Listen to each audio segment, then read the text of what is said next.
بسم اللہ الرحمن الرحیم۔ السلام علیکم ورحمۃ اللہ وبرکاتہ۔ میں ہوں آپ کا میزبان محمد انصر اور آپ دیکھ رہے ہیں یوٹیوب چینل پاکستان پنجاب۔ پیارے دوستو، آپ سے ایک چھوٹی سی گزارش ہے کہ ویڈیو کو آخر تک ضرور دیکھیے۔ پیارے دوستو، آج میں آپ کو بتانا چاہ رہا ہوں سعد حسین رضوی کے حوالے سے، جو کہ خادم حسین کے صاحبزادے سعد حسین رضوی صاحب، ان کو کچھ دنوں پہلے پولیس نے اٹھا لیا تھا۔ یہ نماز جنازہ پڑھانے جا رہے تھے، یعنی کہ پولیس کی وردی پہن کر فوج نے، سننے میں ملتا ہے کہ پولیس کی وردی پہن کر فوج نے سعد حسین رضوی کو گرفتار کیا۔ نہ جانے فوج نے کہاں کر لیا، سعد حسین رضوی کو کہاں لے گئے، لیکن یہ سننے میں مل رہا ہے کہ سعد حسین رضوی کو قتل کیا گیا، یعنی کہ انہیں پھانسی دے دی گئی۔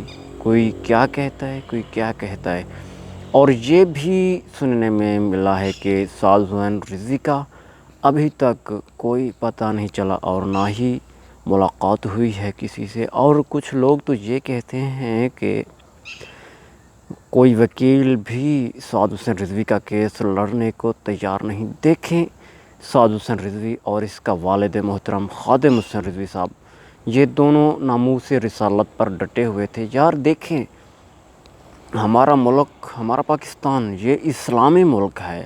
اگر وہ چاہتے تھے کہ فرانس کے سفیر کو ملک بدر کیا جائے تو وہ حق پر تھے، ان کی بات حقیقت تھی، وہ بالکل صحیح کہتے تھے۔ دیکھیں، ہمارا ملک اسلامی ہے، ہمارے ملک میں اسلامی نظام ہونا چاہیے، اور جو دیکھیں اسلام کے خاکے اڑائے جاتے ہیں۔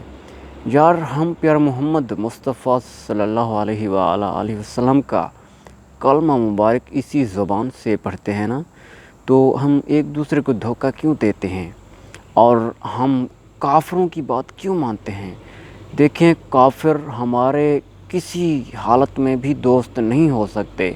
اگر وہ دوست ہو بھی گئے تو جنگ کے دوران وہ ہمارے پیٹھ کے پیچھے وار کرنے والے ہیں، اور کافر ہمارے کبھی دوست نہیں ہو سکتے۔